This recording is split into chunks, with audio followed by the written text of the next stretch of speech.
A paz do Senhor, professor, seja bem-vindo a mais um podcast EBD em Síntese, classe de pré-adolescentes, esse trimestre com a temática de recebendo o batismo no Espírito Santo. E hoje estamos aqui novamente com vocês para aprendermos juntos, crescermos e esperamos também contribuir com a sua aula. Paz do Senhor, irmã Leide. A paz do Senhor, Manu, a paz do Senhor, professor, que está nos assistindo. Em nome de Jesus, mais uma aula para que o nome do Senhor seja glorificado na nossa vida. E aqui, a lição que nós vamos estudar com vocês hoje é a lição de número 3, que tem por título O Poder do Espírito Santo na Vida de Pedro e João.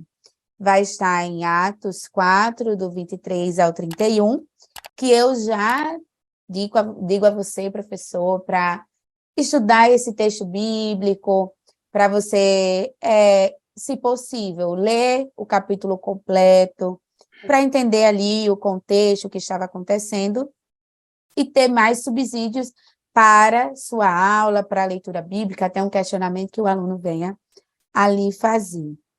Tá? Então, a minha sugestão desde já, é essa para vocês. E aí, quais são os objetivos dessa aula, né? Por que estudar o poder do Espírito Santo na vida de Pedro e João? Por que Pedro e João, né? E aí nós sabemos todo o contexto, discípulos, e aqui eu abro um parênteses para falar, se a gente ler os 4 evangelhos, e aí, quando vai falando sobre, se apresentando, né, falando quem eram eles, nós vamos ver que quem era Pedro? Primeiro, né? Quem era Pedro? Pedro era aquela pessoa tempestiva, era aquela pessoa que tudo já queria ali, não, vamos cortar, vamos matar, né? Então era aquela pessoa do vamos lá fazer. E já João, né? Ele era alguém assim, se mostrava ser alguém mais amor, mais amável, mas que tinha um certo orgulho em seu coração.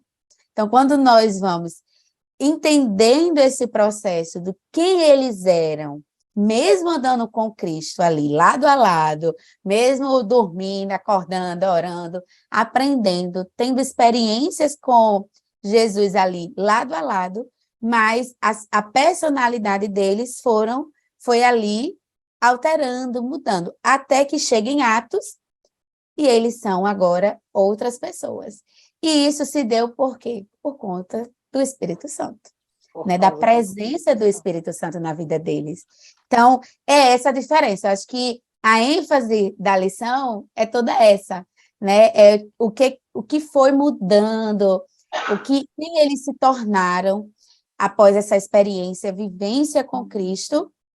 Então, quem eles se tornaram ali, né? Então, seria isso. E aí, dentro desse estudo, nós temos o objetivo de destacar a ousadia gerada pelo Espírito Santo em Pedro e João para pregar o Evangelho, analisar a ação do Espírito Santo sobre os discípulos frente às perseguições e, por fim, definir a dependência de Deus para uma vida cheia do Espírito. Então, é isso que nós vamos ver. E dentro desses objetivos, nós temos os saberes escolares. Quais são os saberes escolares para esta aula, Imeleide? Bem, ouvindo você falando aí a respeito dessa transformação, né, de Pedro e João, nós entendemos, né, que é necessário ter uma vida cheia do Espírito Santo para poder produzir, né, esses saberes aqui, esses saberes específicos, né, que estão aqui na lição, né? Primeiro, produzir e aceitar, né? Por causa de um milagre, por pregar o evangelho, Pedro e João foram presos. Esse é o primeiro saber. Saber que nós podemos ser presos, sim, né? Mas mesmo sendo presos, né, mesmo sofrendo perseguições, o Senhor, ele está conosco em todo o tempo. Deus usa quem ele quer, sejam os instruídos ou mesmo os de menos instrução. O terceiro saber é, muitas vezes, os servos de Deus sofrem ameaças e perseguições em razão da sua fé. Não podemos deixar de testemunhar a palavra de Deus aos pecadores. O quinto saber escolar não havia como negar que as maravilhas operadas vinham de Deus.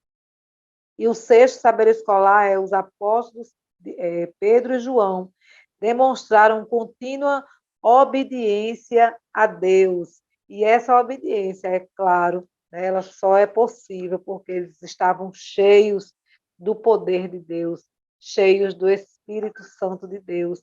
Eles estavam cheios da alegria e da ousadia, né, de todos esses sentimentos, dessas emoções, e também desta convicção, porque o poder de Deus nos dá convicção, não é isso? Estava estudando a lição e pensando nisso, né? Que o poder de Deus ele nos dá convicção para atuar, para agir. Estando cheios do poder de Deus, não temos dúvida do que Ele está fazendo e de que é Ele que está atuando. E aí, por isso, não temos medo. É verdade? É verdade. E é exatamente assim que introduzimos a aula, né?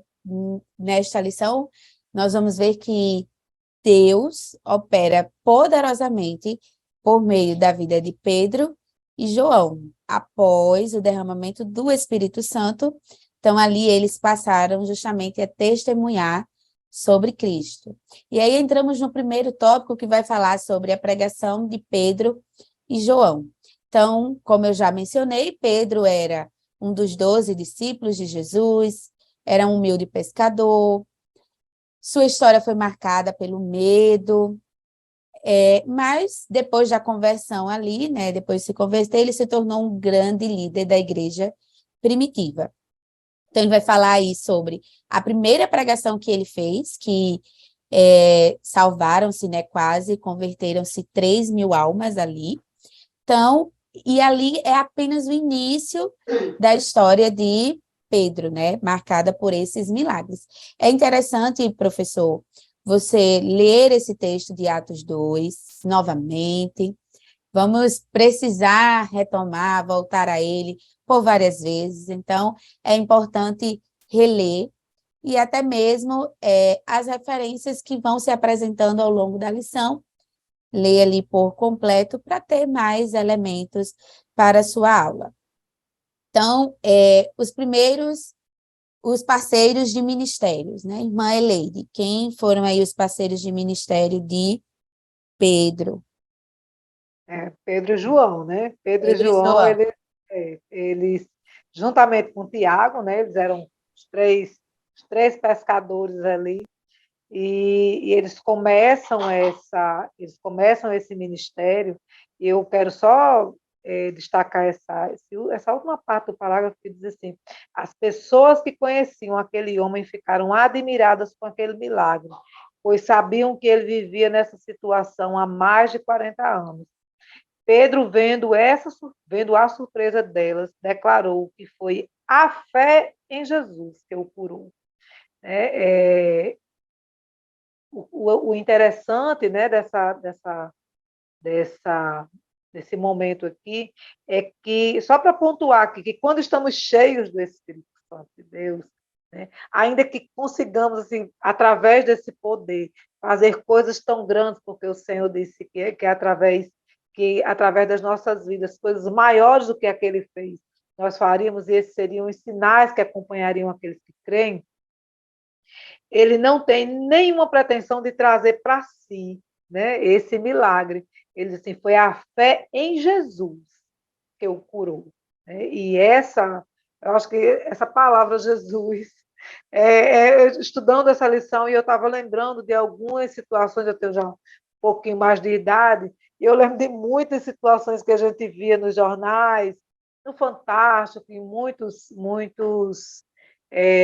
jornais nacionais televisavam alguns curandeiros, né, que que a gente tinha por aí nessa nação, e as pessoas faziam filas enormes e pagavam fortunas enormes por um milagre, por uma cura, por uma transformação, por uma mudança, pela vida de alguém. Eles pagavam fortunas, mas essa palavra Jesus, né, esse nome causa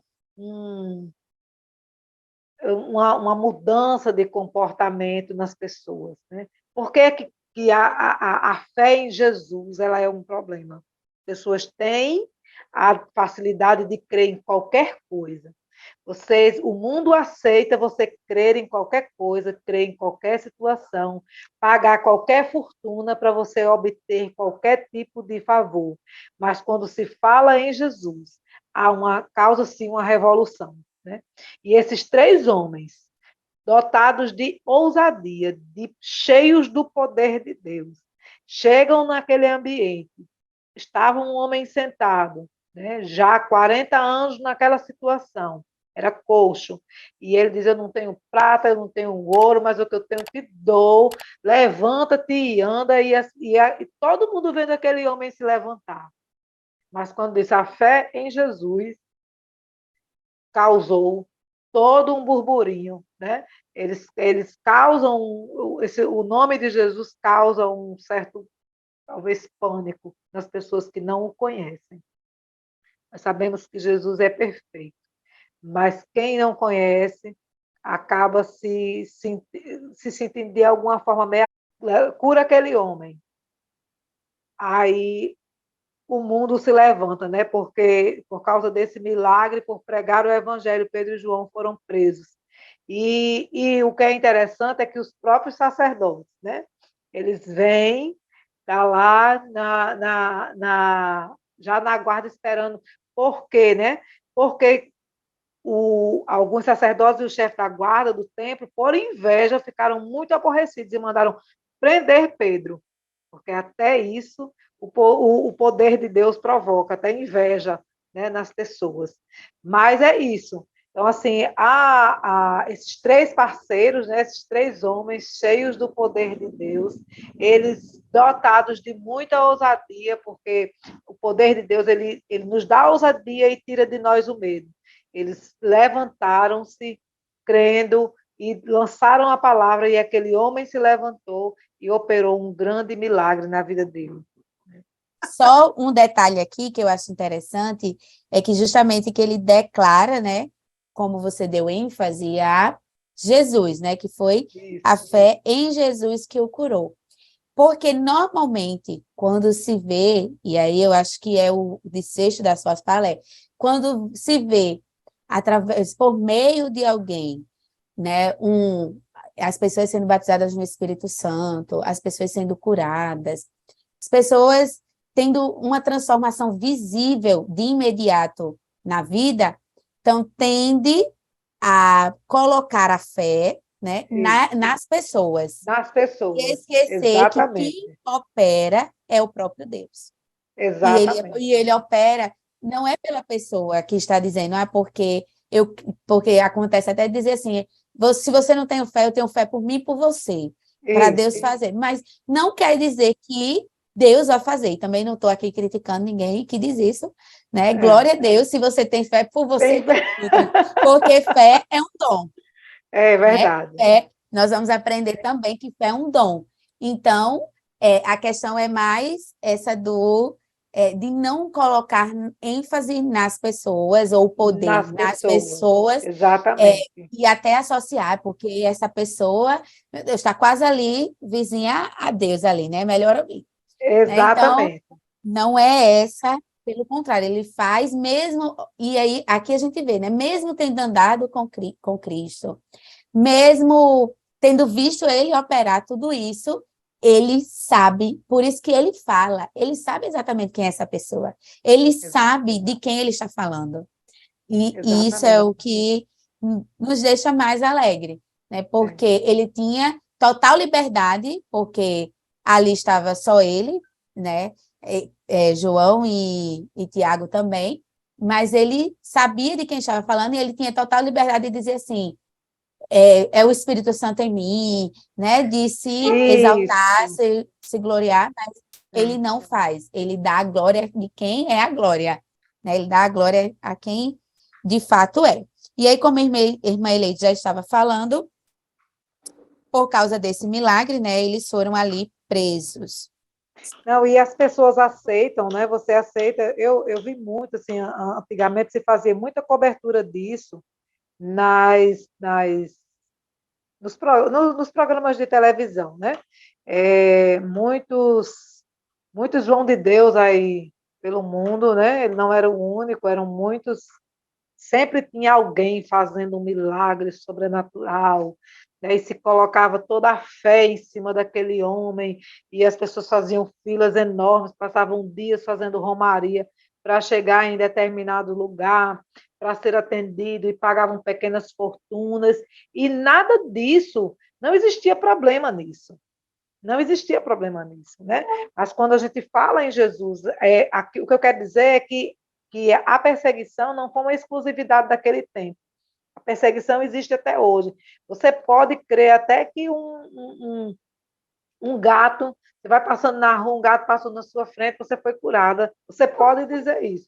Mas quando você diz que foi curada através da sua fé em Jesus, quando alguém testemunha que você foi curado por causa da sua fé em Jesus, as pessoas duvidam, riem, eles não querem saber, dizem que é besteira, né? E nesse momento aqui, a coisa ainda era mais séria, porque quando você falava em Jesus, você corria o risco de ser preso. Hoje não está muito diferente, não. Mas hoje não É está assim, né? A verdade. gente não está com essa segurança toda, não. Mas e era essa ênfase que eu queria dar nesse momento aqui. Né? É você saber que você pode passar. Um dos saberes escolares é esse, né? Por causa de um milagre, por pregar o evangelho, Pedro e João foram presos. E muitas vezes os servos sofrem, né? Os servos de Deus, eles sofrem perseguição por causa da sua palavra. Né? Nos dias de hoje, nós ainda vemos isso acontecer. Há poucos dias nós vimos no Quênia um missionário ser condenado à pena de morte, né, porque ele pregava o evangelho de Cristo. Não era outro evangelho. Talvez se ele pregasse outro tipo de palavra, ele não fosse condenado à morte, mas porque ele pregava a palavra de libertação, a palavra que cura, a palavra que salva, que liberta, que traz entendimento, que traz clareza, e pureza ao coração do homem, que purifica, que santifica, que salva, que prepara, que nos enche do Espírito Santo. E aí, cheios do Espírito Santo, a gente fica assim, a gente não tem medo das pessoas, a gente não tem medo de perseguição, a gente não tem medo de governo, a gente tem medo de nada. Né? E o governo teme, né? Os governantes, as autoridades, eles temem as pessoas cheias do Espírito Santo de Deus. E aí, nesse momento, por causa aí, todo tipo de sentimento ele aflora, né? Inclusive a inveja, inclusive você chegar a se aborrecer porque alguém orou e outra pessoa foi curada, né? E você ora e nada acontece, né? Acredito que o problema aqui desses homens eram esse, mas eles não tinham com o Espírito Santo o relacionamento que Pedro, Tiago e João tinham. Por isso que nada acontecia. Né? Mas esses homens dotados e cheios do Espírito Santo de Deus, eles eram dotados de ousadia, né? E de poder. A palavra do poder estava com eles. Né? Levanta-te e anda, e o homem levantou e andou. E por causa disso, eles foram levados receberam voz de prisão, né? E foram, mas mesmo assim, mesmo assim, eles não desistiram. E aí, uma outra palavra que eu quero enfatizar aqui é a coragem. Eu até fiz aqui uma anotação, né? Quando estamos cheios do Espírito, somos absolutamente conscientes, porque não é inconsciente. Né? Nós somos conscientes do poder que opera através da nossa vida. Cheios do Espírito Santo, nós sabemos a quem servimos, né? Não tememos, estamos prontos, né, para qualquer situação, para qualquer teste, e não temos nenhum pudor de dizer assim, estamos com a palavra da verdade. Né? E foi isso que eles fizeram aqui, e encorajados por esse poder, né? Em nome de quem eles tinham feito o milagre, Pedro, com a autoridade do Espírito, não temeu em responder. Fiquem sabendo que este homem está aqui completamente curado pelo poder do nome de Jesus Cristo de Nazaré. E aí todo mundo faz o quê? Abastalha, né? Crucificaram o homem que ressuscitou, que subiu aos céus, mas que deixou conosco aqui para nos acompanhar diariamente o Espírito Santo. E é esse que nos enche e que nos dá esse poder e essa autoridade, né, para, em nome de Jesus, realizar qualquer feito. Porque ele é impressionante. É impressionante, né? De você. Hoje, eu já passei por essa experiência, né? De hoje eu ser nada, de estar vazia, de estar assim, completamente seca, e com o passar dos dias, a oração, a súplica, o arrependimento, a leitura da palavra, a reflexão na palavra de Deus, e de repente você ser cheia de uma forma que não tem quem lhe pare, não tem quem lhe faça temer, não tem quem lhe faça temer o amanhã, não tem quem lhe faça temer a morte, não tem quem lhe faça temer a prisão, a escassez, porque você está certo e convicto de que o Senhor não vai lhe deixar faltar nada, e foi o que aconteceu com Pedro e João, né? Com Pedro, Tiago e João. Amém? Aí, Começa a falar do Espírito Santo. é desse jeito mesmo. E fazendo o desfecho desse primeiro tópico, nós vemos que você pode, professor, estar dando ênfase às palavras ousadia, coragem. Então, para eles entenderem que não veio deles, né, essa própria ousadia, essa coragem. Na verdade, por estarem cheios do Espírito Santo, eles conseguiram agir desta maneira. E, finalizando aqui, é interessante, porque ele vai lembrar, eu falo, né, em nome daquele que vocês crucificaram. Então, eles trazem à memória quem é aquele que tem o poder e que o que eles fizeram com eles, mas que isso não os impediram, o que eles fizeram não o impede e nem nunca impedirá de agir novamente, de mostrar e operar milagres. Então, eu ele acho que... Ele foi crucificado, mas ele ainda vive. Oh, glória! Exatamente. Exatamente, glória a Deus. E aqui nós vemos todo esse desfecho do primeiro tópico. Iniciando o segundo tópico, nós vamos falar sobre a manifestação do Espírito em meio à perseguição, que irmã Eleide já falou um pouco sobre essa situação, né? Que ali os membros do conselho, eles tentaram encontrar uma forma de impedir que os apóstolos continuassem pregando a mensagem do Evangelho. E não é diferente hoje. A mensagem do Evangelho, porque é a verdade. Ela incomoda. A verdade, por que a verdade incomoda? Porque a verdade confronta o nosso coração, confronta o nosso pecado, confronta o nosso eu. Então, é a verdade quem nos confronta. Então, por isso que esses homens queriam impedir, porque eles não queriam ser confrontados por essa verdade, por essa palavra. Então, aqui nós vamos ver também como essas autoridades começam agora a ameaçar esses dois apóstolos, que é Pedro e João, tá? Então, ele vai até pedir para você perguntar aos seus alunos, fazer essa ilustração. E aqui você pode até pegar vídeos curtos e olhar antes, assistir, fazer uma análise de testemunhos de pessoas que já foram perseguidas e perguntar se eles em algum momento na escola, na rua, brincando com algum amigo ou em qualquer outro lugar já sentiram perseguidos de alguma forma, que alguém tentasse impedir de dizer ou o tratou com indiferença por ele falar que era evangélico, que cria no Senhor. Então, você pode deixar este momento aberto para estar ouvindo os alunos. Então, e dizer que foi isto que aconteceu, mas que hoje ainda acontece. Diversas pessoas, por falarem do Evangelho, por falarem quem são, em quem acreditam, elas também são perseguidas. E, normalmente, são perseguidas, que é interessante, fala no primeiro tópico sobre Deus usa ali desde os instruídos até os mais simples.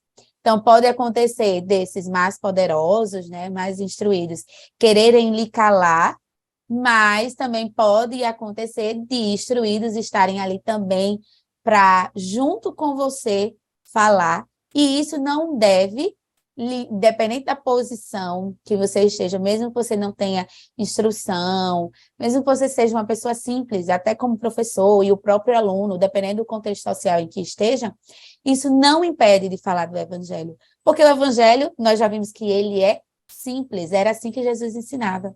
Jesus ensinava de forma simples e clara.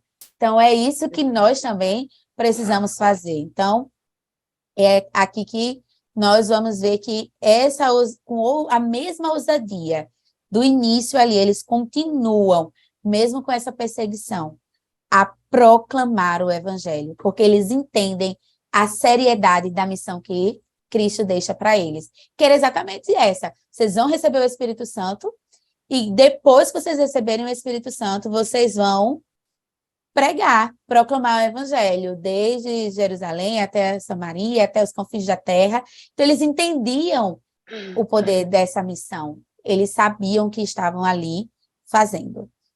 Então, por isso, né, até já entrando no próximo tópico, não deixemos de falar. Não é verdade, irmã Leide? Isso, Pode comentar. A ousadia, né, do Espírito Santo, eu lembro muito do meu pai, porque ele passa o dia todinho pregando. Ele é vendedor externo, ele vai vendendo e vai pregando, e ele diz assim, eu não posso me calar, eu não consigo ficar calado, eu não consigo parar de falar do amor e do poder de Deus. E é dessa forma, né? Porque quando realmente estamos cheios do Espírito Santo, nós sentimos a necessidade de falar desse poder. Nós sentimos a necessidade de falar desse evangelho que cura, que salva, que liberta, e que é uma palavra, né? Não apenas uma palavra de confronto e uma palavra de salvação, mas uma palavra de libertação, né? Porque nós precisamos ser livres. E é todo esse medo, né, que as grandes autoridades têm de ter um povo livre, que sabe que é livre, que sabe que é independente, porque essa perseverança, né, só pegando aqui um ponto final aqui do primeiro tópico, nós sabemos que essa perseverança em cumprir a missão do Evangelho, porque a partir do momento em que eu sou cheia do Espírito Santo e eu prego para alguém, e essa outra pessoa se enche do Espírito Santo e vai pregando para o outro, e outro, e outro, e cada um que vai cumprindo a sua missão, essa missão será recompensada. E é essa recompensa, né, que nós queremos. Mas, para isso, precisamos ter liberdade e ousadia de pregar esta palavra para que não só essa liberdade não seja uma liberdade apenas física, mas essa liberdade espiritual, uma liberdade de consciência, né? Porque o evangelho não é só uma palavra de conhecimento, mas é uma palavra que confronta o nosso ego, como Manu já disse, é uma palavra que nos liberta, que liberta a nossa consciência da maldade, que nos dá uma reflexão real de que somos dependentes de Deus, porque somos pecadores. Né? E entendendo que somos pecadores, quando entendemos que somos pecadores, nós buscamos a Deus ainda mais. E cada vez que buscamos, somos mais cheios. E cada vez que buscamos, somos mais cheios.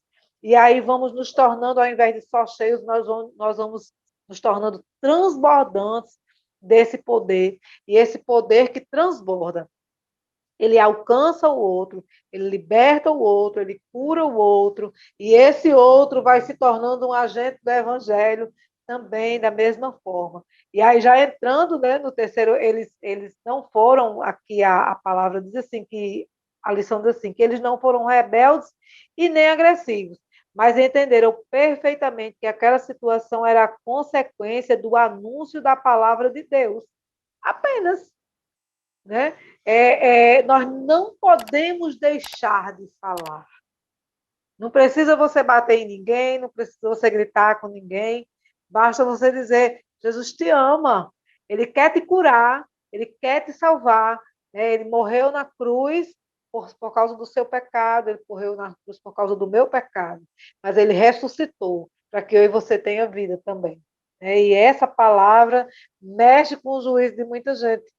Quando o homem que é muito vaidoso, que ele não quer ouvir essa verdade, como você disse no primeiro tópico, né? As autoridades, eles ameaçavam os apóstolos, porque eles não queriam, eles eram vaidosos demais, eles não queriam ouvir essa verdade que confronta o ego e que diz assim, porque eles eram autoridades, né? Mas você é pecador, você até é autoridade aqui na Terra, mas você é um pecador. Você até é autoridade, mas você é orgulhoso, é frio, é distante, você não tem amor pelo seu semelhante, você não tem empatia. E aí, esse confronto para quem é autoridade, né, e acha que tem não só o poder, mas que tem todas as qualidades que deve ter uma autoridade, né?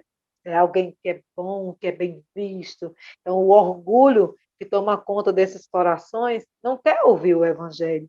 E por isso ameaçam.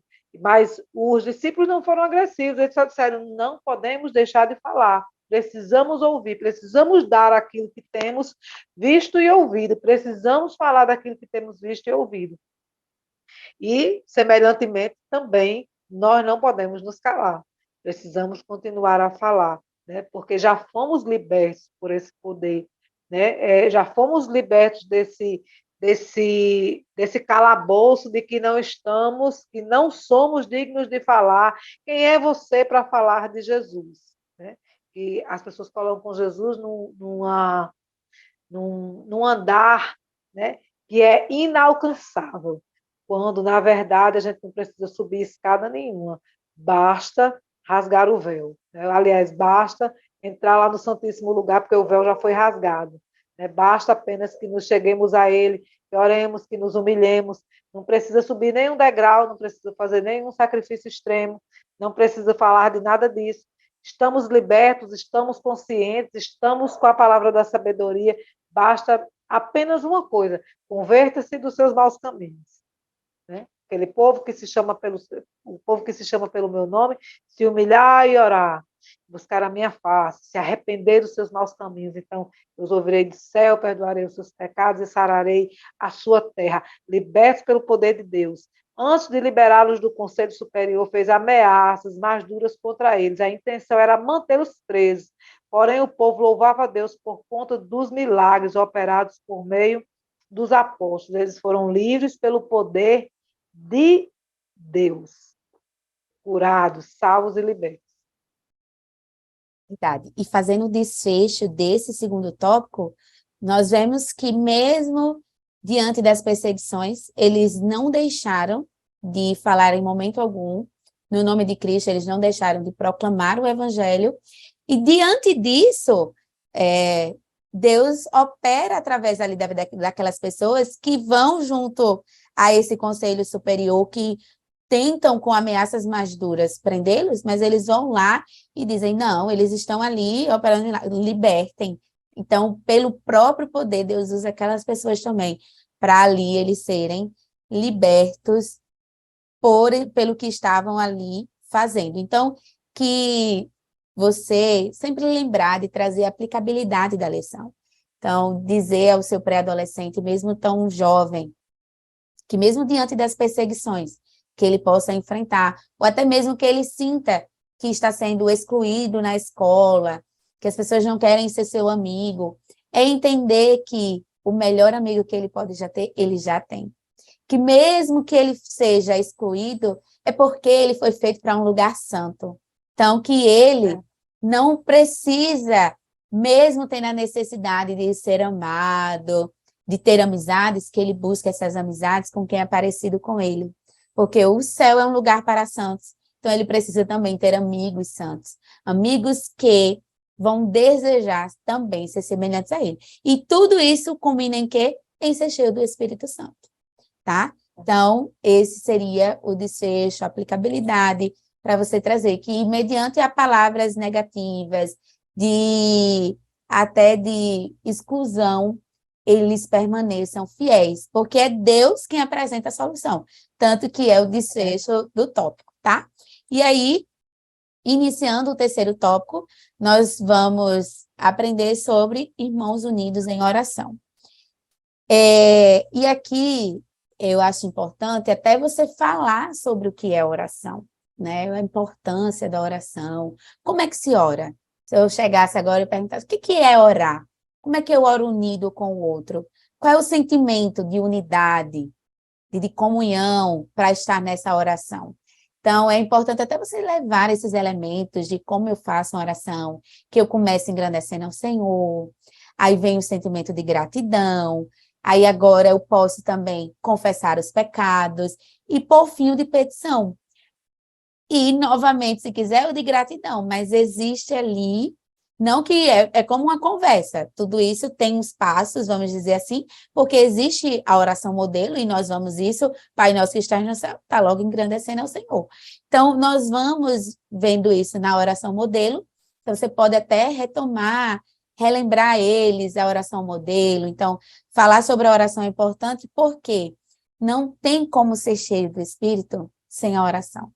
A oração, ela é um elemento essencial e fundamental neste processo, porque é na oração que nós vamos manter essa relação de comunhão com Deus, com o próprio Espírito Santo. Então, é nessa relação de unidade que vai acontecendo isso. Então, só que aqui, né, nós vamos ver na vida de Pedro e João, que após eles serem soltos, eles retornam para o meio dos irmãos e juntos eles começam a louvar a Deus, a agradecer por tudo que havia passado. Vejam, gente, eles foram presos, vocês entendem? E é isso que vocês precisam mostrar aos alunos de vocês. Eles agradeceram, não foi porque receberam uma oferta, não foi porque receberam um presente, não foi porque as pessoas estavam engrandecendo, eles são discípulos de Jesus, eles andaram com Jesus, eles não estavam agradecendo por isso, por nada disso, eles estavam agradecendo porque foram presos, porque foram soltos, pelo que passaram.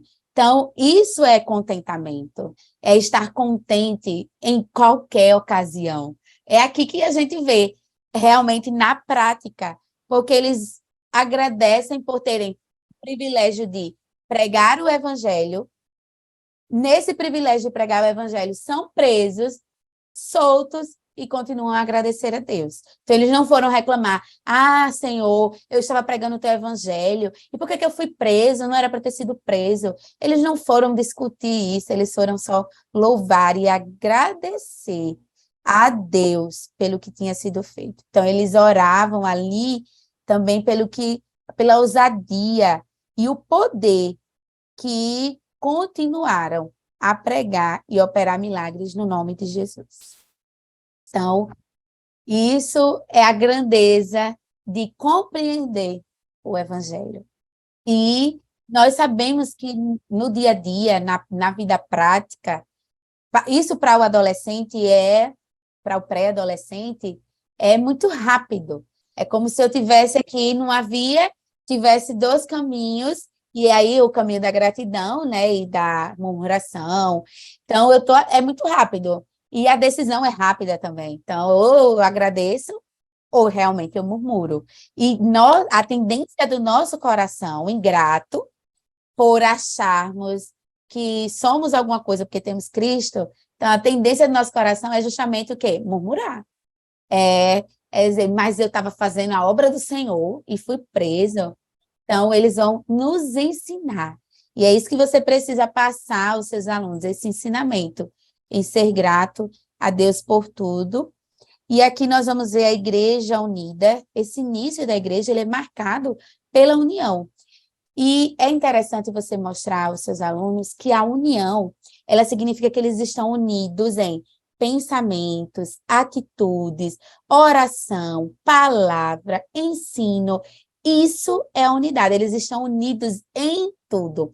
Tanto que, quando a gente vai ler ali o livro de Atos, estudar o início dessa igreja primitiva, nenhum passava necessidade, porque o que era meu era também do outro. Então, eles estavam unidos em tudo, desde da motivação, porque buscavam a Deus, desde até o que iam de comer. Então, eles estavam ali unidos para tudo. E por isso a igreja ali permanecia em oração, em intercessão, para que os demais irmãos não perdessem a fé diante das dificuldades. E nós sabemos o quanto a dificuldade, o sofrimento, ele tende a muitas das vezes querer nos afastar de Deus, né? Então aqui nós vemos que eles vão permanecer ali fiéis, né? Intercedendo juntos para que eles não desistam, porque as dificuldades eram imensas. Se hoje nós vemos por um comentário que coloca nas redes sociais, até um vídeo, algo desse gênero, as pessoas vindo comentar, e ali gera já todo um cenário. Então, imaginem eles que não tinham as redes sociais, mas que estavam nesse contexto. Então, a perseguição era muito maior, porque era bem, bem maior também, e bem diferente, porque era o cara a cara, não era, né, distante, era o cara a cara mesmo, de estar sendo perseguido de todas as formas, de todas as maneiras. Mas, diante disso, eles, o quê? Dependiam de Deus. O que seria esse depender de Deus, irmã Leide? Em Atos 4:32, diz assim, e era o coração e a alma da multidão dos que criam. Só para pegar um pouquinho da sua fala aí. Era a alma e o coração da multidão dos que criam. E ninguém dizia que coisa alguma do que possuía era sua própria, mas todas as coisas lhes eram comuns.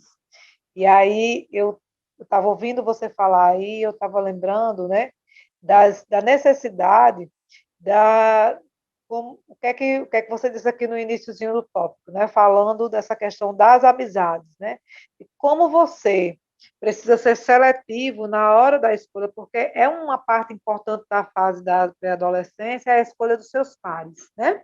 Mas é importante, porque é ser estar unido é ser né? Então, você está ali com alguém que pensa como você, que sente como você, que passa as mesmas aflições que você passa, e isso vai gerar união, né?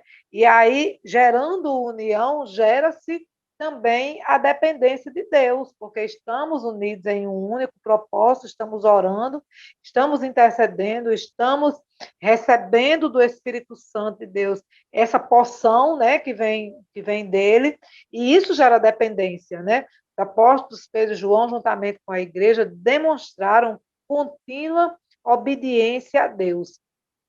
Essa obediência, ela é produzida também, né, através daquelas pessoas que nos cercam, né? A gente precisa ter cuidado com quem nós estamos andando, com quem nós estamos nos acompanhando ali diariamente, no dia a dia da nossa vida, né? E isso é uma coisa muito fácil de se observar, a gente precisa chamar atenção, porque, por exemplo, de repente o pré-adolescente está ali e ele não tem na sua sala de aula, na sua classe, na escola, alguém que caminhe junto com ele na escola. Ele sinta-se sozinho, ele sinta-se, de certa forma, carente de um amigo, né? Mas se não tiver ninguém com quem ele possa contar ali, que possa estar unido com ele ali, bom é que ele esteja em obediência, com o Espírito Santo de Deus, porque sendo dependente de Deus, permanecendo obediente, o Espírito Santo, né, ele é zeloso para cuidar daquele que é dependente dele, né? Mas porque nós precisamos saber que enquanto nós estamos lá fora, né, estamos na escola, estamos na faculdade, estamos trabalhando, existe uma igreja que ora, que está unida em oração, em intercessão por aqueles que estão fora. Quando estamos orando lá no círculo de oração, Senhor, guarda a todos. E esse Espírito Santo, né, que está conosco, né, nós não que vamos nos excluir da sociedade, mas nós não somos daqui. Então, bom é que estejamos com o Espírito Santo, porque essa unidade que é proporcionada pela igreja através da oração, onde é que estavam Pedro e João? Estavam presos, e a igreja estava orando. E por causa da oração da igreja, o lugar onde eles estavam moveu-se, né? A terra tremeu lá, e eles foram libertos, né? Por causa dessa oração, porque a igreja estava aqui, a leitura diz assim, tendo orado, moveu-se o lugar em que estavam reunidos, e todos foram cheios do Espírito Santo e anunciavam com ousadia a palavra de Deus. Aquele ambiente tremeu, foi uma ação do Espírito Santo, e assim o Senhor, ele age conosco, a igreja unida, ele age quando somos obedientes, e o favor do Senhor nos acompanha, né? Seja esse favor um favor, seja uma libertação, seja uma providência, seja uma cura, o Espírito Santo está ali conosco, né? Eles sentiam a unidade da igreja era tão intensa que todos criam e sentiam a mesma coisa em relação ao Evangelho. Ninguém dizia que as coisas que possuía eram somente suas, mas havia o interesse em suprir as necessidades uns dos outros, porquanto sabiam que tudo que tinham vinham das mãos de Deus. Quando a igreja está unida, não há falta de nada. O Senhor supre todas as suas necessidades, inclusive a necessidade da carência. Daqui que eu queria chegar, a necessidade da carência. Porque muitas vezes, né, eu tenho alguns alunos que se sentem deprimidos, que se sentem carentes, que se sentem ansiosos, angustiados, porque não têm dentro da sua casa ou na escola onde estudam, se sentem sozinhos. E porque estão sozinhos, eles sentem a necessidade de serem aceitos no ambiente escolar e acabam se misturando com aqueles que estão ali, que não é do agrado do Senhor, né? Então, quando nós estamos em obediência, o Espírito Santo de Deus, ele cumpre, ele supre todas as nossas necessidades, seja a carência emocional, seja uma carência física, seja uma providência, uma cura, o Espírito Santo, ele atua na nossa vida, porque enquanto nós estamos em obediência, nós estamos quando nós estamos em comunhão com a igreja, né? A igreja está orando por nós, a igreja está intercedendo por nós e o Espírito Santo está atuando na nossa vida. E é essa a importância da igreja estar unida, né? Porque nós estamos sentindo o que o outro sente, né? Estamos o tempo todo agindo, né? A exemplo disso, nós temos as obras sociais que a igreja desenvolve. Nós temos também hoje, né, havia naquele tempo esse movimento, mas além para além do espiritual, nós temos as obras sociais, que atendem as pessoas nas suas necessidades, na providência diária, né? Do pão e da comunhão. É por isso que existe a comissão de visita, estamos em comunhão uns com os outros, visitando aqueles que não podem chegar na igreja, estamos fazendo ações sociais, atendendo aquelas famílias carentes que precisam, que têm necessidade de pão, que o pai está desempregado, a família está desempregada e não tem como suprir. A igreja está atuando em todas as áreas, né? E essa igreja unida, ela nos ensina, ela produz essa dependência de Deus e essa necessidade, né, de estarmos o tempo todo ajudando uns aos outros, em oração, com a providência diária, com a atenção diária, né? Por isso que por isso essa necessidade dessa união, dessa comunhão da igreja. É por isso que nós precisamos estar em comunhão com a igreja. Não, eu estou todo enrolado. Por isso nós precisamos estar em comunhão com a igreja. porque nós somos parte de um corpo. E quando esse corpo está unido em oração, né, nós estamos sendo também envolvidos nessa oração e o Espírito Santo está atuando na nossa vida, em nome de Jesus.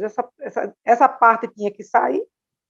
Meu Deus. Bem, e aqui, chegando à conclusão da nossa lição, é importante, quando você estiver falando sobre Pedro, João, sobre eles estarem cheios, dizer que o ser cheio não é alguém que está ali falando a todo momento em línguas, ou pulando, ou manifestando de alguma forma o poder do Espírito Santo. Não. Ser cheio do Espírito é mais que isso. Gutierre Siqueira, no livro dele, Pneumatologia, ele vai dizer que quem é cheio do Espírito Santo não necessita de leis externas, pois seu desejo profundo é, em primeiro lugar, amar a Deus e ao próximo. Os servos de Deus não se emporcalham com a imoralidade, porque seu coração tem repulsa por tal coisa e desejam primeiro glorificar a Deus em sua vida. Por isso, está cheio do Espírito Santo. Significa ter sensibilidade ao Espírito, rendição por completo a Cristo, contentamento, santidade, relacionamentos em Cristo e frutificação. Então, isso é ser cheio do Espírito. É um conjunto de atitudes, emoção, sentimentos, fé, é um conjunto de sinais, de necessidades, né, que nós vamos ali demonstrando. Então, para ser cheio, eu não posso extinguir o Espírito Santo normatizando, duvidando, limitando, mundanizando ou ridicularizando. Então, aqui é importante porque Pedro e João, eles estavam cheios do Espírito Santo, mas eles entendiam o que era ser cheio. Era a ousadia da palavra que eles falavam, porque era o próprio Evangelho, era a coragem que eles tinham, porque vinha do próprio Espírito Santo. Então, não era algo em que eles estavam ali para, como eu já disse em outro momento, engrandecer o seu nome, ou até mesmo aquelas pessoas que nós estamos ali na igreja, muitas das vezes vemos, mas às vezes a pessoa ainda está entendendo, compreendendo o que é ser cheio do Espírito Santo, e ela acaba ali se excedendo de alguma forma nesse ser cheio, né? Então, dizer aos seus alunos que ele nem pode estar ridicularizando, nem pode estar imitando, porque esse é um poder do Espírito Santo, é o poder de Deus, ele dá a quem ele quer, então também não dá para eu limitar. Não, olha, só vai haver cura, porque é como inicia ali a lição, só vai haver cura se eu disser como Pedro falou. Não, Deus ele tem as suas formas de trabalhar na vida de cada um, então é importante você ressaltar isso com os seus alunos, tá? E lembrar que o ser cheio principal é ter a acessibilidade do Espírito, é estar rendido a Cristo, é ser santo. E aí, diante de tudo isso, você vai ali frutificando. Porque o poder do Espírito Santo, ele pode nos resgatar de todo o ceticismo. E aí você pode estar testemunhando o que Deus fez na sua vida. Porque é somente a palavra, é somente o Espírito Santo quem convence. Então, até pode acontecer dos seus alunos não quererem ser batizados no Espírito Santo por verem o excesso de alguns irmãos na igreja. Então, você precisa estar abordando isso no sentido de dizer, não limite o poder do Espírito Santo, ele tem uma forma de agir na vida de cada um. E nesse contentamento, nesse ser cheio, no que ele pode fazer na sua vida, esteja aberto para ele fazer.